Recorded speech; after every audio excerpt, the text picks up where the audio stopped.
Ya, punya kenalan pendeta, suruh tunjukkan ayat perintah beragama Kristen. Gak akan bisa menemukan. Benarkah tidak ada perintah di dalam Alkitab untuk menjadi Kristen? Mari kita bahas bagian ini.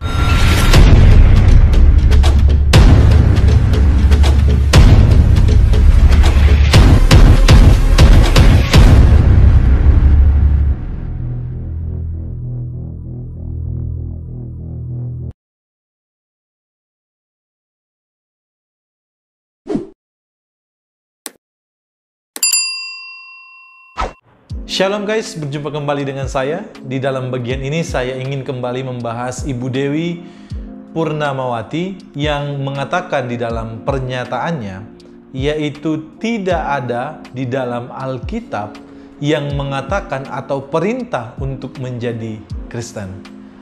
Mari kita simak bersama-sama videonya. Banyak pendeta yang tahu kesesatan Kristen banyak, tapi kenapa dia nggak masuk Islam? Kalau Bapak Ibu tidak percaya, punya kenalan pendeta, suruh tunjukkan ayat perintah beragama Kristen. Gak akan bisa menemukan, karena gak ada. Tapi kenapa dia tetap di Kristen? Kalau dia masuk Islam, dia kehilangan pekerjaan sebagai pendeta. Kita sudah melihat dan menyaksikan bersama-sama cuplikan videonya.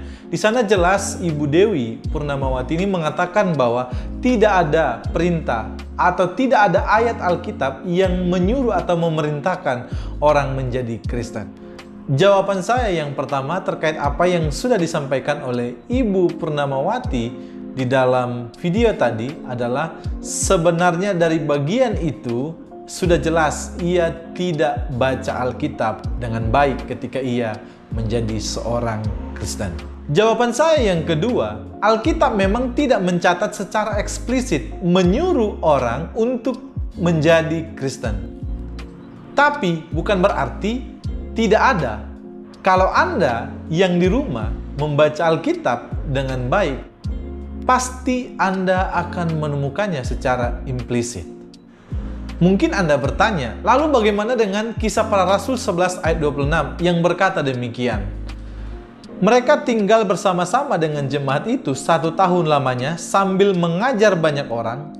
Di Antiochialah murid-murid itu untuk pertama kalinya disebut Kristen.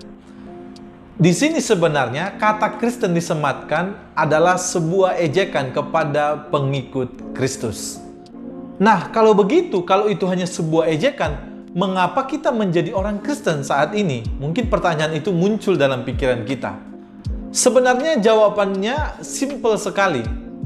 Karena kamu dan saya adalah pengikut Kristus, maka disebutlah Kristen. Jadi, setiap orang yang mengaku bahwa Yesus adalah Tuhan, maka ia disebut sebagai pengikut Tuhan atau pengikut Kristus, atau juga disebut Kristen. Nah, sampai di sini sudah jelas ya mengapa kita disebut orang Kristen. Tapi kenapa dia tetap di Kristen? Kalau dia masuk Islam, dia kehilangan pekerjaan sebagai pendeta. Tadi kalau kita lihat di dalam video itu, ia melanjutkan sebuah pernyataan bahwa kalau tidak ada ayat yang menyuruh atau memerintahkan orang menjadi Kristen, lalu mengapa mereka masih tetap menjadi Kristen? Alasan mengikut Kristus bukanlah harta dunia, tetapi jaminan kehidupan yang kekal yang diberikan oleh Yesus Kristus. Oleh sebab itu, itulah alasan mengapa kita menjadi orang Kristen. Jadi kalau Ibu Dewi ini menyandingkan atau menilai dengan harta duniawi, ia salah besar. Sebab yang Tuhan berikan, yang Yesus jaminkan atau berikan kepada orang yang percaya kepadanya adalah hidup yang kekal. Inilah alasan pertama mengapa orang menjadi orang Kristen. Yang kedua, mengapa mereka masih tetap menjadi Kristen? Karena apa? Hidup mengikut Kristus seharusnya hidupnya bukan hanya saat itu saja percaya, setelah itu selesai. Tidak. Seharusnya ia hidup berbuah, memuliakan Tuhan, menyenangkan hati Tuhan.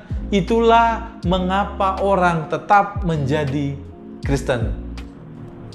Saya rasa cukup sampai di sini saja video ini, dan kiranya video ini boleh memberikan Anda pengertian, pengetahuan, dan nama Tuhan dipermuliakan. Tuhan Yesus memberkati kita. Shalom.